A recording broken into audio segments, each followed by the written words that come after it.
Salut à tous et bienvenue dans ce nouvel épisode sur mon quotidien de plante addict. Alors cette semaine, c'était la fin des vacances, le retour à la vie normale. Donc on fait un petit point sur tout ce que j'ai reçu de Martinique et puis je vous parle aussi de ma bouture de Syngonium alpovariegata.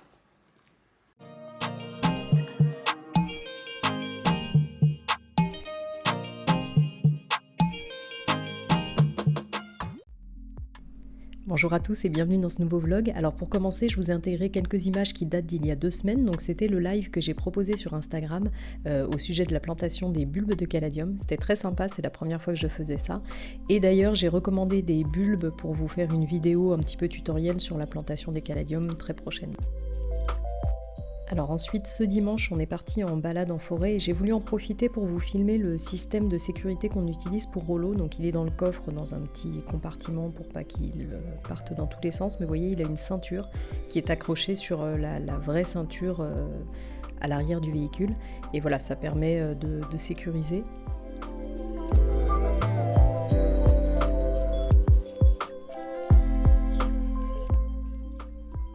Alors il faisait pas très beau dimanche dernier, mais on a quand même décidé de se promener en bord de mer. Et puis c'est vrai que Rollo, comme tous les chiens qui ont le nez écrasé comme ça, c'est des chiens qui aiment pas du tout les fortes températures. Donc on profite quand même qu'il fasse encore doux pour lui, parce que je sais que la chaleur va arriver vite et que du coup les balades seront beaucoup plus courtes.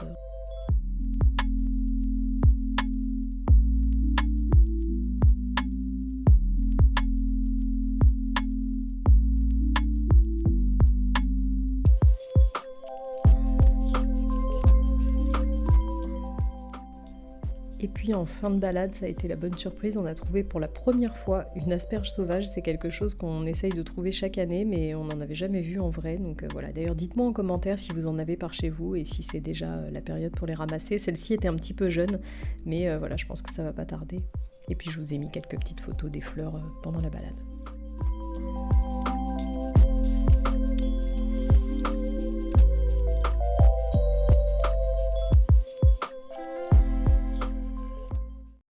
Salut à tous. Alors aujourd'hui on est lundi, c'est la reprise, voilà, les vacances sont terminées, c'était super sympa, ça m'a fait beaucoup de bien et alors aujourd'hui j'avais plus urgent donc je vais vous parler de ça, mais j'ai de chouettes choses qui sont arrivées de Martinique, j'ai des chouettes cadeaux donc je vais vous montrer ça aussi, mais du coup voilà, je vous montrerai ça plus tard dans la semaine parce que là il est grand temps que je m'occupe de ce Syngonium alpovariegata, donc c'est de ça que je vais vous parler aujourd'hui. Vous vous souvenez de cette bouture, je vous l'ai montré 50 fois, donc maintenant ça fait plus d'1 mois et demi que je l'ai coupée et mise à raciner, et bon, c'est sans surprise pour les personnes qui me suivent sur Instagram, je vous en ai déjà parlé, ça ne racine pas, j'ai aucune évolution et j'ai aucune résistance. Donc aujourd'hui je vais changer, je fais ça en direct live, je sais pas encore ce que je vais en faire, j'arrive pas trop à me décider, on va regarder l'état des racines. Alors c'est une bouture qui est en perlite vermiculite, qui est une technique qui fonctionne chez moi hyper bien. Elle est donc la bouture est sur tapis chauffant et très bien exposée, collée à ma fenêtre plein nord. D'ailleurs j'ai plein d'autres boutures là-bas et j'en ai fait entre temps qui ont déjà raciné. Voilà, là ça prend pas. Donc bon, voilà, c'est un mélange de perlite et de vermiculite, normalement c'est impeccable. Mais là je commence à douter des capacités de cette bouture à raciner. Je vous montrerai, je vais dépoter, ça va être plus simple, mais je me demande si les racines aériennes sont encore actives. Je sais pas trop quoi en faire. Donc en tout cas, ce qui est sûr, c'est que là je vais la passer soit en boîte, soit lui mettre un sac sur la tête, histoire d'augmenter l'hygrométrie, donc l'humidité autour de la plante. Je me dis quand même que ça va aider. Et après, j'ai 2 solutions qui s'offrent à moi. Soit je la passe en eau, tout simplement, et puis j'attends qu'elle sorte un petit peu de racine pour soit la mettre en perlite vermiculite, soit je sais pas trop, soit la laisser développer un peu plus en eau. Soit je la passe en sphène vivante, ce qui fonctionne aussi pas trop mal chez moi. Voilà, je sais pas trop. En sphène, ça me permettrait peut-être de mettre plusieurs nœuds en contact. En fait, ce qui m'embête dans le fait de mettre des nœuds plus hauts en contact, à bouturer, c'est que si ça prend là et que je dois la planter ici, du coup je vais perdre les feuilles du bas et celle-ci est trop belle. Ouh. Voilà, ça m'embête un peu de la sacrifier. Voilà, bon c'est un clip plein de E parce que je sais pas trop, je vous le dis franchement, là je réfléchis en direct avec vous. Bref, donc ça c'est la bouture, et puis donc j'en profite pour vous montrer le pied mère.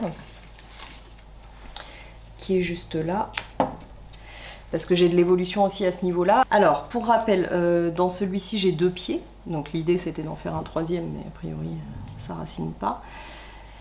Donc j'ai un pied comme ça qui me faisait des belles... de toute façon, c'est celui-ci que j'ai coupé. Donc voilà, ça me faisait des belles feuilles bien panachées. Tout était parfait, c'est pour ça que j'ai pas hésité. Mais alors vraiment, j'y suis allée sans hésitation. J'ai coupé ce truc en me disant, c'est bon, je le coupe dans une semaine, c'est raciné. Donc voilà, j'avais des belles feuilles comme ça, bien panachées dessus. La dernière, c'était celle-ci. Et puis, donc là, j'ai coupé et donc j'ai une nouvelle tête qui est sortie. Voilà, donc je l'ai coupé à ce niveau-là. J'ai une nouvelle tête qui est sortie, donc ici. Vous voyez, là, et puis voilà tout ce qui est sorti. Donc j'ai une première feuille qui est apparue, qui était... Alors, c'est pas mal au niveau des couleurs, mais vous voyez par rapport aux feuilles d'avant, on a quand même pas mal perdu du blanc, et puis surtout elle est toute biscornue, elle a eu du mal à s'ouvrir. Là, la deuxième qui arrive, c'est pas franchement mieux, d'une part parce que c'est très vert, j'ai même l'impression que sur cette feuille-là, il n'y a pas de blanc, et là j'ai un peu peur quand même. Voilà, ça fait des taches claires, mais c'est pas blanc. Et surtout, cette feuille-là, elle ne veut pas se dérouler. Ça fait plusieurs jours qu'elle reste comme ça. Vous voyez, là, on voit que ça a eu du mal aussi. Donc, bon, je sais pas. Est-ce que c'est juste le temps que ça reparte ou est-ce que j'ai fait une bêtise de le couper? Là, je vous avoue, je regrette un peu. Entre le fait que la bouture prenne pas et que lui, il me fasse des trucs bizarres, je regrette un peu. Et alors, pour ce qui est du pied blanc, vous savez qu'il m'avait fait 5 feuilles blanches, donc là c'est pour ça que j'ai toute une partie sans feuilles, puisqu'elles sont mortes petit à petit. Là j'en ai encore une, mais ça va pas tenir. Et bien, la dernière feuille, regardez, hop, c'est pas mal du tout. Alors j'en avais eu une qui avait un petit côté vert, je vous l'avais montré à un moment, elle est quand même morte. Mais là on a l'air d'aller vers du mieux, donc j'ai bon espoir pour ce côté-là. Bon voilà, après ça reste une plante qui est jolie de manière générale, comme j'ai les 2 pieds qui se compensent un peu l'un l'autre, elle reste jolie, même s'il y a cette partie-là qui est un peu dégarnie puisqu'elle a perdu toutes ses feuilles, mais avec le 3e pied, ça devrait aller, voyez-vous, mais bon, il faudrait que ça racine. Voilà, donc bon, d'un côté, je regrette un peu de l'avoir coupé, d'un autre, ça poussait tellement vite, je peux pas non plus la laisser faire 2 mètres. Moi, là, j'arrive à des problèmes de place, donc de toute façon, je peux pas avoir des tuteurs d'1 mètre partout. Donc, je suis obligée de couper, mais c'est vrai que là, je me demande si j'ai bien fait, quoi. Bon, voilà pour le plan, pour le pied mère, et puis maintenant, on va regarder ensemble ce que ça donne pour la bouture. Alors, à un moment, j'y ai cru parce que j'ai une feuille en formation ici. Donc je me suis dit, ça y est, ça démarre. Mais en fait, je pense qu'elle était déjà en formation quand je l'ai coupée et que ça a continué un petit peu. Mais... Alors... Ah, j'ai une résistance là. Ah bah alors ça serait pas mal.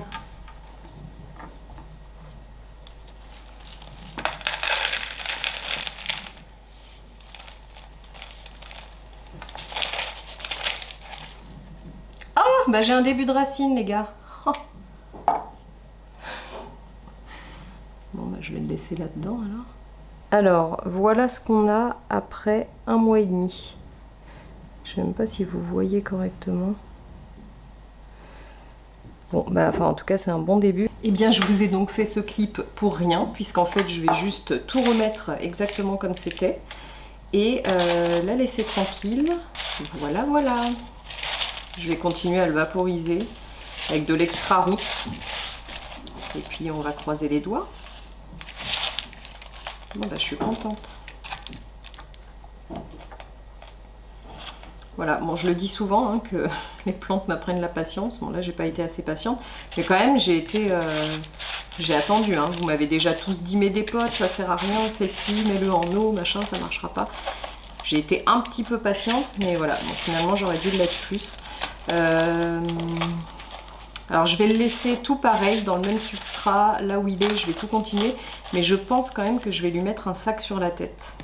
En fait ça me fait toujours un peu peur de faire ça parce que dans un sens ça va aider, mais j'ai toujours peur d'avoir des champignons ou des trucs. Mais c'est vrai que quand il y a beaucoup de feuilles comme ça, c'est plus difficile parce que ça reprenne, ça fait beaucoup de feuilles à maintenir. Bon après c'est vrai qu'il a grillé aucune feuille, c'est aussi un petit peu ce qui me rassurait, je me disais il y a quand même 4 feuilles, il n'y en a aucune qui meurt, a priori c'est bon signe. Bon bah c'est bon signe, c'est cool. Voilà, on commence la semaine sur une bonne nouvelle. Le Syngonium albovariegata démarre. Touc, et voilà. Bon, ben on en reparle d'ici quelques semaines.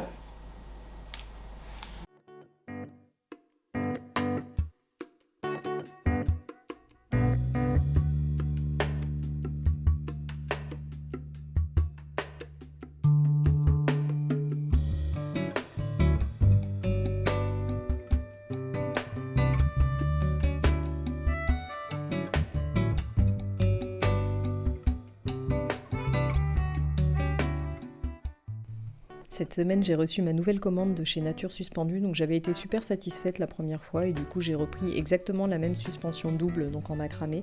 C'est une chouette solution pour mettre les plantes à la fenêtre. Moi, mes Hoya aiment beaucoup être collées comme ça à la fenêtre pour la lumière, donc j'ai décidé d'en prendre une identique pour ma deuxième porte-fenêtre. Et voilà, je suis restée sur le même coloris, muscade or, je trouve ça très joli.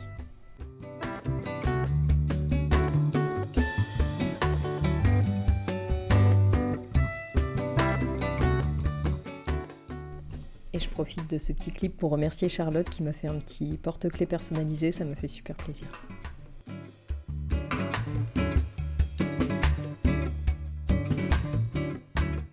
Et coucou! Alors aujourd'hui je vous montre les petits cadeaux que j'ai reçus de la part de ma belle famille, que je remercie encore s'ils passent par là. Directement de Martinique. Et j'avais hâte de partager ça avec vous. Alors la première chose que je voulais vous montrer, et c'est un cadeau, hein, parce que clairement on n'en trouve pas en France, c'est ces petits piments. Donc ça s'appelle des piments végétariens. Vous risquez certainement de ne pas connaître parce qu'en France on n'en trouve pas, ou du moins moi ici j'en trouve pas, et à Paris je pense pas que j'en avais non plus. Non. Alors les piments végétariens, leur particularité c'est que ce sont donc des piments antillais qui ont vraiment le goût du piment antillais. Si vous avez déjà mangé des plats créoles, vous verrez de quoi je parle. C'est un goût très prononcé. Le piment antillais classique, il est plus carré. Ça s'appelle le piment bon d'Amanjac. Et c'est un piment voilà, qui est très parfumé, mais qui est aussi très fort. Et celui-ci, l'avantage qu'il a, c'est qu'il a autant de saveur que le piment antillais classique, mais sans être épicé du tout. C'est-à-dire que vous pouvez le croquer. C'est vraiment un piment qui donne juste du goût. Voilà, bon, donc moi j'adore cuisiner avec ce piment.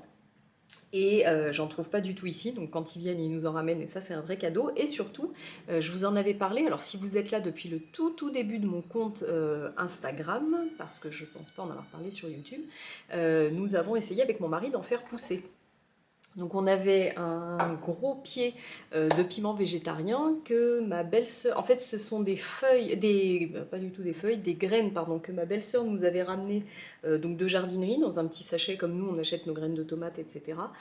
Parce que je crois qu'on avait déjà essayé de planter des graines comme ça, directement du piment, ou alors on avait voulu le faire, mais je me rappelle plus. Bon, enfin, en tout cas, celui qui a poussé, c'était des graines voilà, dans un petit sachet. On avait mis un temps mais fou à les faire démarrer parce que à l'époque, j'avais aucune expérience dans les plantes. On habitait à Paris, il faisait plus froid, j'avais pas de tapis chauffant, enfin, j'avais pas tous ces trucs-là.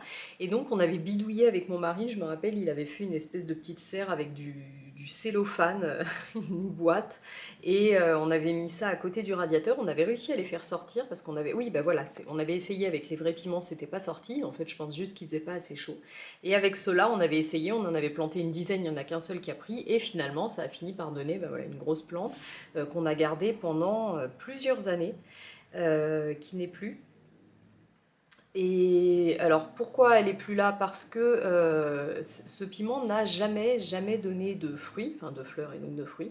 Et donc je me suis renseignée un peu partout, notamment sur le compte de Laura, je vous mettrai son Instagram ici, qui habite en Guadeloupe et dont les parents sont cultivateurs de fruits, je crois, si je dis pas de bêtises. En tout cas, je sais qu'ils ont des plantations d'ananas. Et donc, donc, notamment, ils ont des piments, des pieds de piments végétariens. Elle avait demandé conseil à son papa pour moi, c'était super sympa, qui m'avait conseillé de mettre du fumier de cheval. Alors, à petite dose, hein, attention, parce que ça peut facilement brûler les plantes. Et donc, c'est ce qu'on a fait. Effectivement, ça l'a fait pousser. Il a vraiment eu une poussée de croissance, mais j'ai toujours pas eu de fleurs.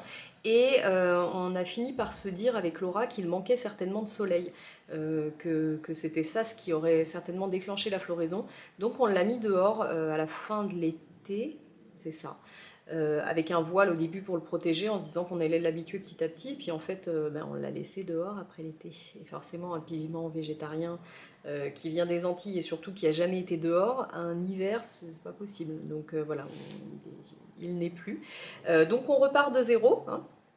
On n'en parle plus. Et donc là, cette semaine, j'ai fait 2 petites expériences quand on a cuisiné. Donc j'ai planté, j'ai mis dans du coton, donc dans un petit sac fermé sur mon tapis chauffant, des graines directement quand je les ai sorties du piment. Alors, je vais regarder avec vous où est-ce que ça en est. Et ça germe. Ah, je suis très contente. On a déjà un début d'espoir ici. Je vais essayer de ne pas tout casser en vous les montrant. Vous voyez les petits germes là. Bon, ça c'est cool. C'est un bon début. Tac, je remets là-dedans. Donc voilà, ça c'est sur tapis chauffant. Bon là forcément avec le tapis chauffant, les boîtes maintenant, je pense quand même que je vais avoir plus de facilité. Et puis puisque j'en ai déjà fait démarrer un, j'ai moins de doutes que la première fois. Par contre, le vrai challenge, ça serait de réussir à avoir des fruits, quoi. Parce que c'est bien beau d'avoir un pied de piment, il était beau et tout ça, mais bon, plusieurs années sans que ça donne, c'est un peu dommage. Bon bref.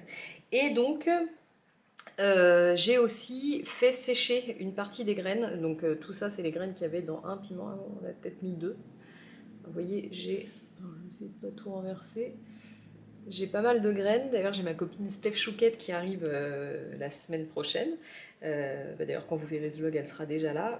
Pour qui j'en ai mis de côté aussi, parce qu'elle veut essayer d'en faire pousser dans son jardin. Donc voilà, je vais essayer aussi avec des graines séchées, puisque nous, quand on les a reçues, c'était le cas. La graine était comme ça, toute sèche. Et dernière chose, je vais essayer, je pense aussi, de planter un piment directement dans un pot. Je me dis peut-être que le fruit va le nourrir, enfin va nourrir les graines, on va voir. Bon, comme ça j'aurai fait les 3 expériences, je me dis que ça sera sympa à faire, et puis ça fera du contenu aussi à vous montrer, donc ça sera sympa à suivre. Donc voilà, ça sera la petite expérience avec les piments végétariens. Ensuite, ils nous ont ramené un pied d'atumo. Donc ça, c'est une plante que je vous ai montré, que j'ai sur mon balcon. Donc qui est une plante qu'on peut consommer en infusion et qui répond donc à tous les maux, comme son nom l'indique. Nous, on l'utilise surtout pour traiter les états grippaux. Je vous ai montré ça, je ne sais plus si c'était à l'automne ou au printemps en vlog. On fait des infusions avec et on boit ça toute la journée. Et vraiment, ça aide quand on a un début d'état grippal. Ça, plus de l'huile essentielle. 9 fois sur 10, ça s'arrête là et on n'a pas de fièvre, etc. Et donc, on n'a pas non plus besoin d'aller se traiter avec des médicaments. Voilà, donc on a déjà un beau pied. On avait 2 pieds que mon beau-père nous avait envoyés par le courrier il y a quelques années. Et puis là, cet hiver, j'ai eu l'impression que ça a un peu souffert. De toute façon, là, mon balcon, cet hiver, il y a un petit peu tout qui a souffert. Donc je lui avais demandé s'il pouvait me ramener un pied supplémentaire. Soit ça étoffera le nôtre, soit ce sera l'avenir de notre Atumo. Et puis la dernière chose, et ça c'est le plus chouette cadeau que j'ai reçu, j'ai eu une plante qui vient de Martinique et ça me fait trop plaisir. Bon, déjà parce que voilà, un cadeau ça fait toujours plaisir, et qu'une plante encore plus. Mais alors là, recevoir une plante qui vient de l'île de mon mari, franchement, du coup, elle est hyper précieuse sentimentalement et je vais vraiment y faire attention. Donc c'est une orchidée. Et c'est une Cattleya, une, je sais même pas si on dit un ou une. Alors, cette orchidée, moi j'en ai qu'une, que j'ai encore jamais réussi à faire refleurir, alors qui va bien, qui me fait des pousses, mais voilà, je l'ai jamais fait refleurir. Donc tout de suite, quand je l'ai reçue, je suis allée demander conseil à Romain Maire, donc alias Romain Orchids sur Instagram, qui a une page vraiment dédiée aux orchidées, qui a une collection incroyable et qui est... en tout cas pour moi un petit peu la référence sur Instagram, donc je me suis permis d'aller lui envoyer un message privé en lui disant voilà, j'ai reçu un cadeau hyper précieux, je voudrais savoir quoi faire parce qu'elle est arrivée racine nue évidemment dans du journal, que j'ai eu un petit peu peur parce que les racines étaient toutes blanches et quand je les ai mouillées, elles ne redevenaient pas vertes. Donc moi j'ai l'habitude des phalaenopsis qui deviennent vertes et j'ai cru que les racines étaient mortes. En fait, c'est pas du tout le même type de racines. Donc je lui ai demandé voilà, des conseils rapides pour savoir quoi faire dessus, mais surtout comment l'accueillir et quel substrat lui mettre. Donc il m'a conseillé de lui mettre un mélange d'écorce de coco et de sphaigne. Je crois de mémoire qu'il m'a dit 80% d'écorce et 20% de sphène, mais je suis pas sûre quand même. En tout cas, j'ai fait ce qu'il m'a dit. Et il m'a expliqué que c'était une orchidée qui avait besoin d'être arrosée très souvent, mais de sécher très vite. Donc d'où le substrat comme ça très drainant. La coco aurait retenu l'eau, là l'écorce de pin ça retient pas. Et puis devant la qualité de ses réponses, en fait j'ai eu envie de me faire un petit cadeau et je me suis offert son livre. Alors de toute manière c'est un livre qui me faisait de l'œil depuis un petit moment, depuis sa sortie. Donc voilà, c'est Orchids Addict, donc par Romain Maire aux éditions Ulmer. C'est un livre que j'avais vu depuis sa sortie qui me donnait envie. Puis là, ça a été un peu l'élément déclencheur et un peu la bonne excuse aussi pour me l'offrir. Je me suis dit que voilà, ça me permettrait de savoir comment m'occuper de celle-ci. Moi, c'est vrai que les orchidées, je m'en sors pas trop mal. J'en ai beaucoup, mais beaucoup de phalaenopsis. J'en ai quelques autres, j'en ai pas beaucoup qui vont bien, mais que j'ai encore jamais réussi à faire refleurir. Donc, il était temps de toute manière que, enfin, du moins, j'avais besoin d'approfondir mes connaissances là-dessus. Et puis, voilà, c'était la bonne excuse. Donc, ce livre, je vous en reparlerai quand je l'aurai terminé. Pour l'instant, j'en suis même pas à la moitié. Je le trouve très très bien. Les photos sont magnifiques.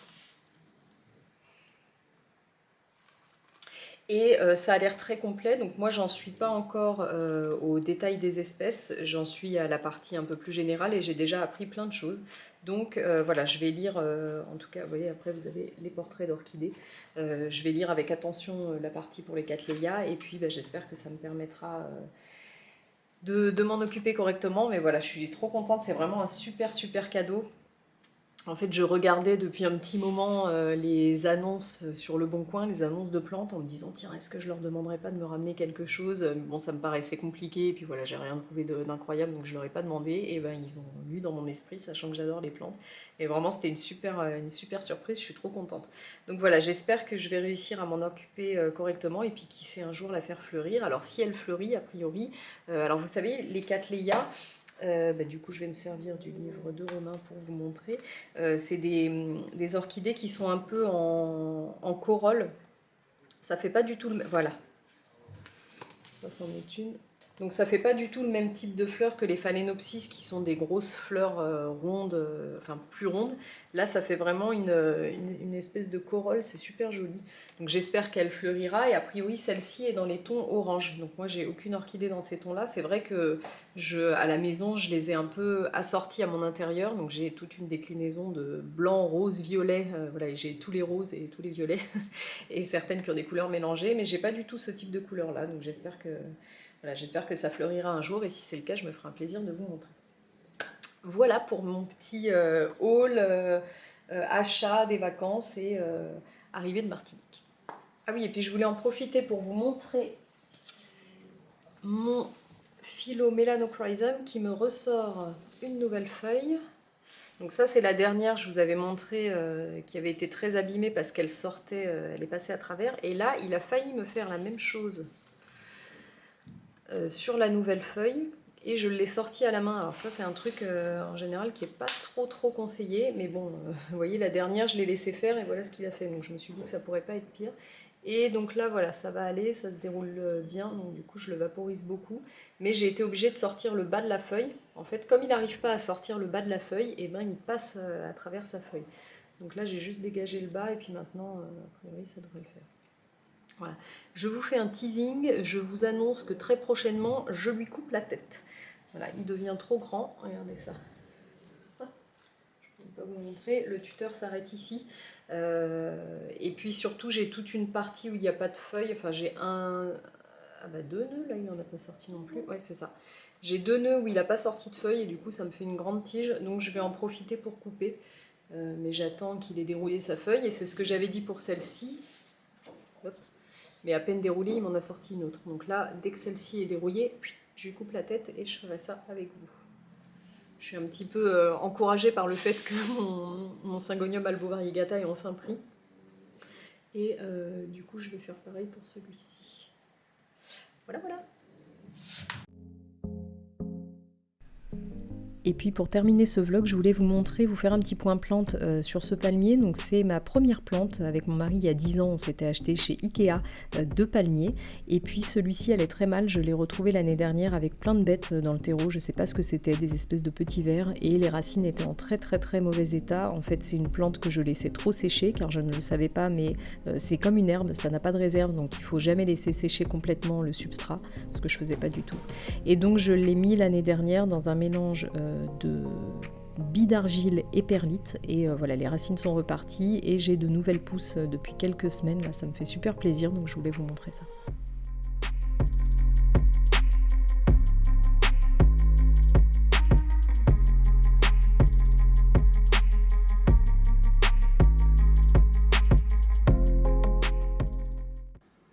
Et voilà, c'est la fin de ce vlog. J'espère que cette petite vidéo vous a plu. Je vous souhaite à tous un excellent week-end et je vous dis rendez-vous dimanche prochain.